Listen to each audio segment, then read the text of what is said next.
Afternoon Talk on SAFM. Good afternoon indeed. Big question, what should be done about Robben Island? I wonder what your thoughts are on that. The basis of that is a piece written by Fred Khumalo. Shut down the island, says that headline. We'll talk about that. 0891104207. 0891104207. My name is Ashraf Garda. Welcome to the Afternoon Talk Show, and stay with us for the next 2 hours. Cracking show coming up. So we've touched Robben Island, or touched that issue now. Then after 2:30, being a Tuesday, we talk tech media issues and some fascinating discussions around various gadgets as well as apps and developing stories. And as you know, if you follow the news carefully, and you should be, the biggest growing industry in the world is all around technology. And I'm talking about, things like Samsung and Apple and that sort of thing. Can't avoid that, can we? After 3 o'clock, Kojo Bafwe with me. He's the editor of Destiny Man. Amongst other things, he's been described as the white sheep in the family. We'll find out more about that and lots more when I put him in the spotlight after 3. Right, so besides calling in, you can also SMS me to 34701 at a cost of R2. Tweet to me, Ashraf Garda 1, and you can also comment on my Facebook page as well. And need I remind you that lots of the pictures that we take of people coming into the studio are also posted on the SAFM radio Facebook page, as well as on Twitter, and also on the official SAFM website, including, of course, you will get many of the podcasts that we have of the shows on the website as well. So let's then start with the issue around Robben Island. We're going to chat to Fred Khumalo, who writes a column in the Sunday Times, and his column is headlined, "Shut Down the Island. The state of the former prison is an insult to the memories of those who spent the most precious years of their lives there. It is not a museum. It is nothing." Sort of biting words indeed. So we're going to talk about that and find out what the facts are as he saw it, but also maybe ask the question, so what in fact should be done about Robben Island? Is it a museum? Should it be set up as a museum? Or should it be set up as just something that happened and nothing more than that? Don't glamorize it at all. I'll get your calls. You can call in maybe in a few minutes. I'll give you a reminder when. 0891104207. Let's go to Fred Khumalo, who's written a column around it in the Sunday Times. Fred, good afternoon. Hi. Hi, Ashraf. How are you? Very good. I tell you what, just the moment I saw the article, I realized you're not the only one talking about it, but it's like a wow story that certainly got me thinking about why are less and less people going to Robben Island, when for me, and I think you said you went only in 2010, for me it was like the very first time I went to Cape Town after in the new South Africa, the first stop, it just had to be Robben Island, isn't it? But you saying when you went there now, you were usually disappointed. Just give us your thoughts in terms of your observations firstly. Yeah, I was shocked and utterly outraged by what I saw on Robben Island. Mind you, this wasn't my first visit over there. It was my third visit, and every time I went there, I thought I hadn't enough time to actually observe and see what is being sold as a museum, and it certainly is not a museum because there's no evidence of what happened on that island, especially the prison part of it. You go there, you are greeted by walls. You don't see the mats or the beds that the prisoners would have used. You visit Mandela's cell. All that remains of Mandela's mark is a plate and a mug that he used, and a blanket. Properly curated, his desk where he wrote numerous letters to Winnie and his family, his desk should have been retained over there. The pictures, the images that were hanging on his wall that sustained him over the years should have been retained by the curators or the caretakers of the prison. So okay, your overall observations, I mean, look at some of the specifics based upon what some of the callers want to pick up. Your overall observations is one of huge disappointment that a visit to Robben Island doesn't live up to the incredible heritage that it has, not just as a prison on the one hand, but also as a repository of some of the brightest thinkers and leaders in this country across the political spectrum, isn't it? Certainly those who oppose apartheid. Sure. I tried to to draw parallels between what I have experienced at Lily's Leaf Museum, for example, and it is a living repository of knowledge and information about the past, how the Rivonia trialists, the likes of Walter Sisulu, Wilton Mgwai, Governor Mbeki were arrested. That information visitors can glean from stacks and stacks of books that have been kept by the curators of the Ladies' Leaf Museum. By contrast, you go to Robben Island, there's no shred of evidence that Governor Mbeki spent many years over there. There's no shred of evidence that the other prisoners, famous and not so famous, were there. There's no evidence that this is the study room that they would have used to write their school exams. In your observations, and maybe just before I get to that question, let me just invite callers, because I'll take calls now. Sure. 0891 104 207. So many things around Robben Island. What should be done about Robben Island? Should the island be shut? Is Robben Island worth saving?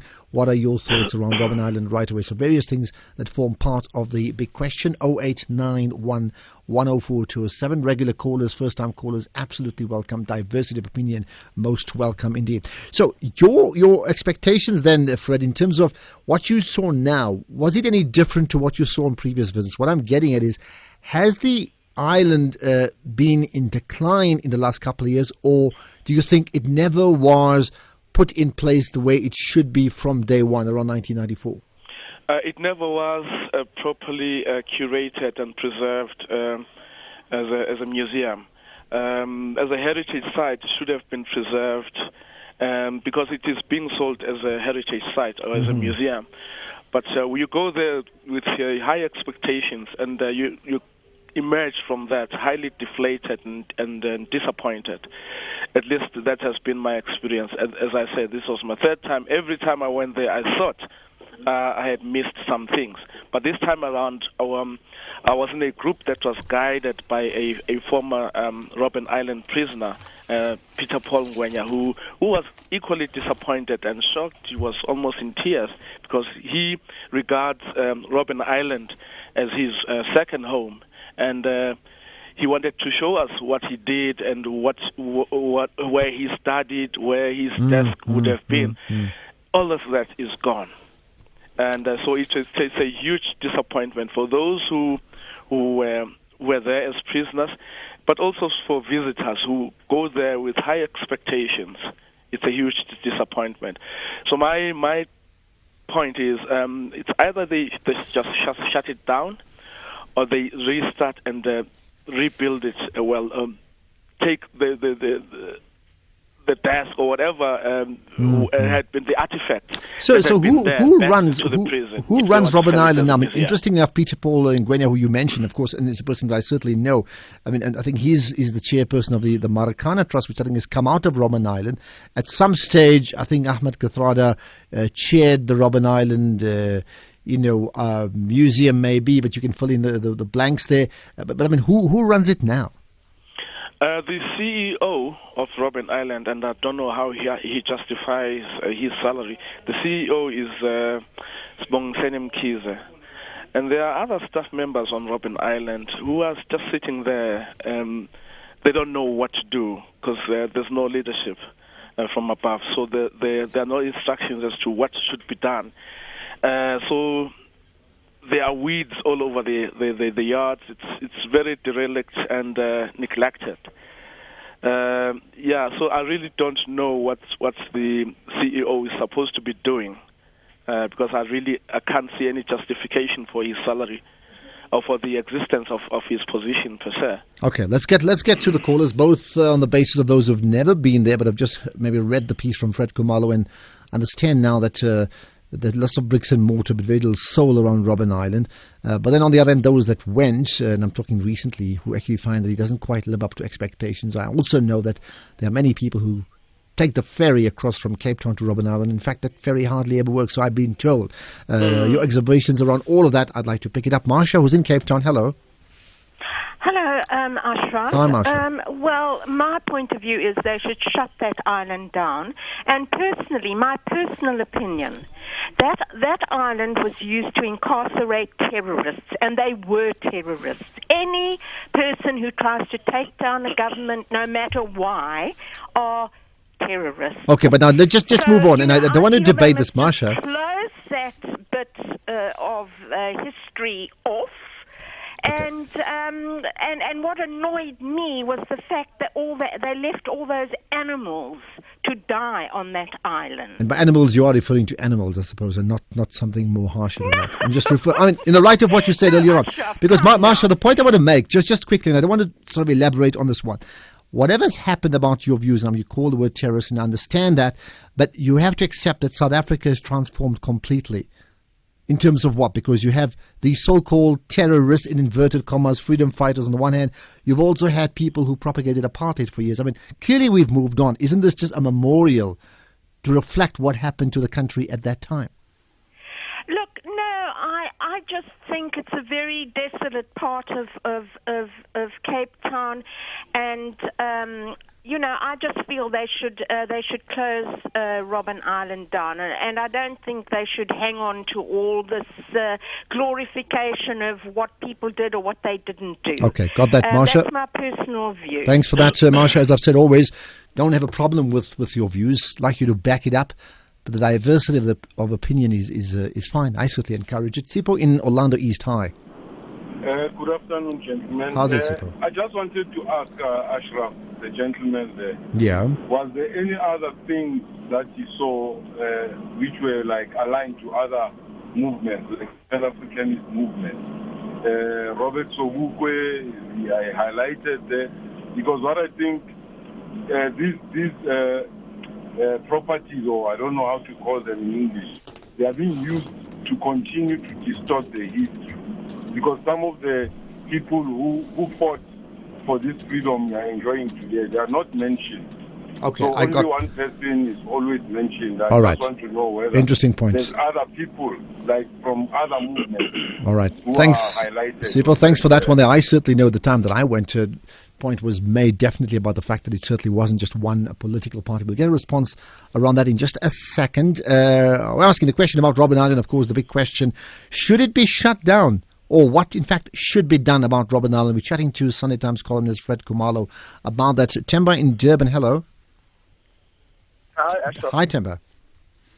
Good. I think the previous caller, I think it was Marsha or something. Yeah. I think she lives in a world of her own. Robben Island is at the core of the history of our country and where we come from.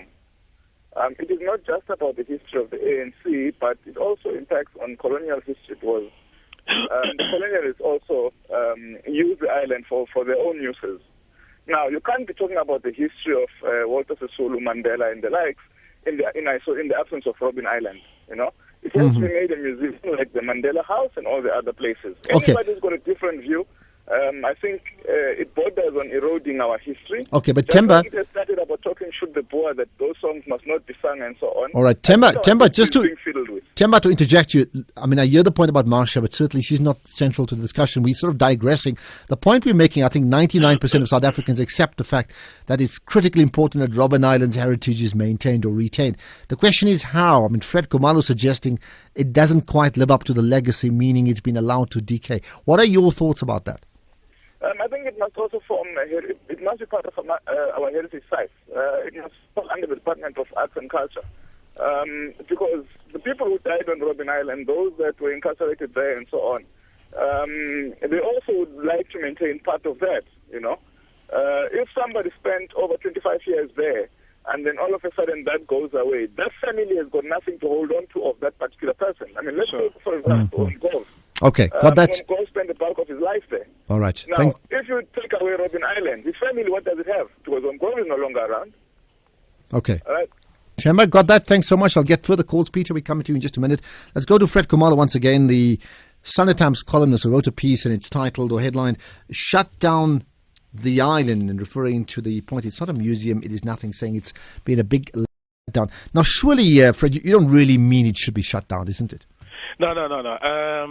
I was just driving a very strong point across that some intervention needs to be made, but shutting it down will be, like like obliterating a huge and an important slice of our history, and that is not my opinion. That is not what I think should happen. It was just a point that I was trying to make. Is the place is so embarrassingly not living up to expectations that it doesn't deserve the reputation it has as a museum, because it's not a museum. Now, may I suggest, therefore, I mean, I'm sure you've spoken to people. There should be some kind of intervention to restore the island with the dignity that it deserves. We need the repository of information that harks back to the days when those guys were on that island. Okay, because are you suggesting, I mean, and I'm sure you've probably spoken to other people to that, in recapturing that period, not because that period is good, but for us to fully understand what took place at the time? I mean, I go back to the Apartheid Museum in Johannesburg, and just the one thing that gets you immediately is deciding which entrance you need to walk in, white or black, and it just gets you immediately. And I think it's a very simple way that manifests just how divided this country was in the past. So on that basis, you spoke earlier about Nelson Mandela and the pictures he had of his family. Is it because, do you think that maybe these prisoners don't want their things there and they've been asked? I mean, have you checked that out? And there's also another school of thought to say, let's not commercialize the island. If that's how stark it is at the end, that's just the way it is. Okay, I'll make an example. There was a prisoner by the name of Vusi Nkumane, who, while he was on Robben Island, made a saxophone. He fashioned it out of pieces of bamboo and other flotsam and jetsam from the sea. It became a saxophone, and he played it.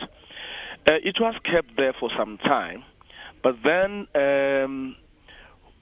the powers that be thought it would be expensive to get an insurance policy to keep it safe. So it was, I think, sold off or taken by somebody. It's somewhere in Europe now.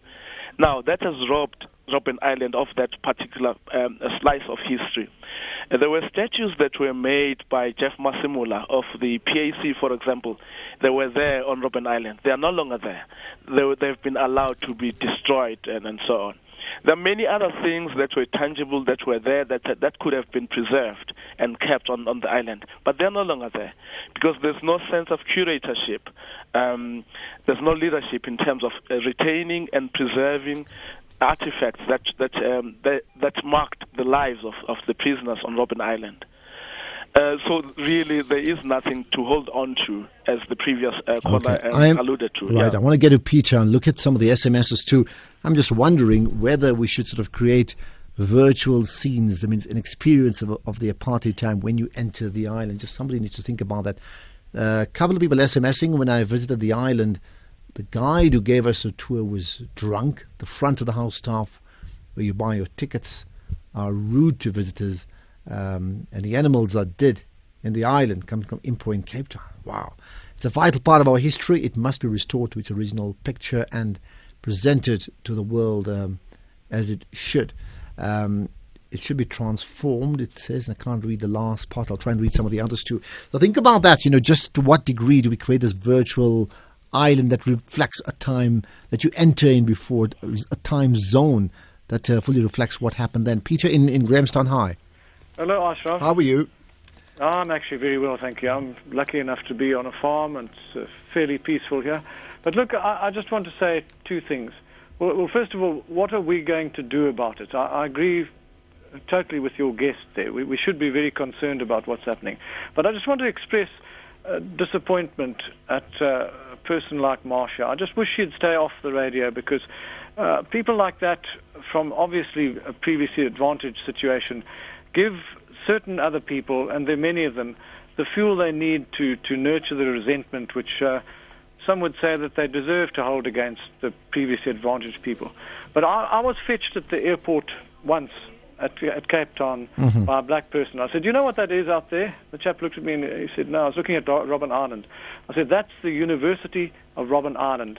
That's where a lot of the leaders actually got their leadership."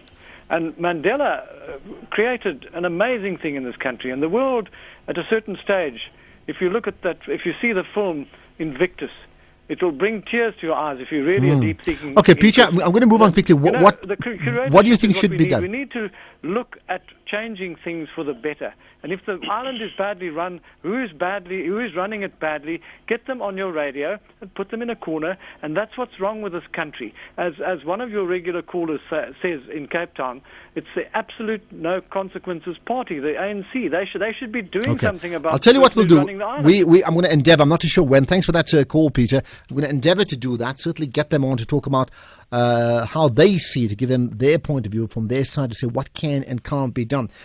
Some of the Facebook comments we've had, Thomas Moyer saying, the island will always be the island to me. No hotel, no golf, just restore the prison. No manga business. Please, we are talking South African history here. You can't be serious, referring to the others. Because Ricardo's saying it's one memorabilia that should have been incepted in the greatest treasure on earth, like the recent 7 great landscapes. Its historical significance beyond just our history books. Joseph saying build a hotel and destroy the prison. Tobani saying yes, to preserve the historical heritage needs to be done. Lulu saying definitely yes, Robben Island is part of centuries of South African history besides Mandela. Unati saying get people there who are passionate about tourism and not black people who are put there as fronting objects and ANC deployees. So quite cross-section of opinion. Fred Khumalo, we've got about 4 minutes to go. Let's talk about this issue, which is how do we get the balance right between reflecting the history, between also creating this time warp so we can understand fully what happened there, which means getting these former prisoners then to pass on some of their own memorabilia and artifacts that was part of that time, to give it off, which they may not want to do, and also to ensure that it is not fully commercialized. Because one may say, because the flip side of that, before you answer that, ultimately by commercializing it, that's the one thing you'll do to ensure that thousands of more people get there. And the truth is, you actually want more and more people to go there. If they don't go there, they'll never fully understand the message. Fred? Yeah. Another example I would like to cite at this stage is the Hector Peterson Memorial in Soweto. Right. You go there, you get this audiovisual experience of what happened on June 16, 1976. You see audiovisual footage, and there are books, documents that you can pore over and glean some aspect of our history. And I don't for a second think that Hector Peterson Memorial is commercialized, but it's playing a very important role in bridging that information gap. People who wouldn't have been born by then, or even those who really didn't follow the story of June 16, are given the opportunity to take a glimpse into that very important aspect of our history. And it's a very, very important institution. And so is the Lily's Leaf Museum in Rivonia that I spoke about earlier.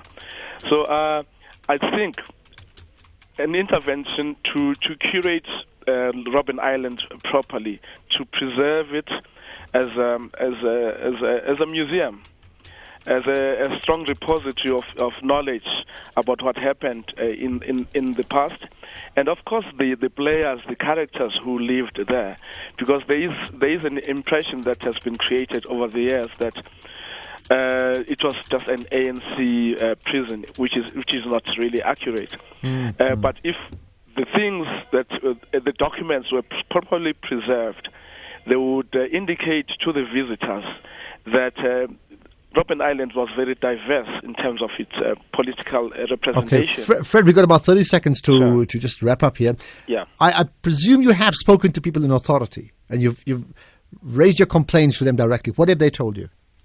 I haven't done that. I spoke to the guy who was a former prisoner himself, Peter Paul, who took us there. But I haven't followed it up with the CEO, for example. I haven't done. Okay, so this is the opening salvo. I'll tell you what we're going to do. Sure. Maybe tomorrow, maybe the next day. I'm not too sure when. We'll try on this very same program on the Big Question at 2. Try and get the Robben Island side of the story. Why things are happening? Why it can be done? Why things that maybe you and I dream about. That. Absolutely. I'm surprised that the CEO hasn't even phoned me or written a letter of complaint or clarification, because I was expecting that kind of response. Okay. But it seems like there's no concern whatsoever. Right. We'll certainly follow it up either tomorrow or on Wednesday, definitely so. That would be great. Let's do that. Thanks so much for your time. There you are.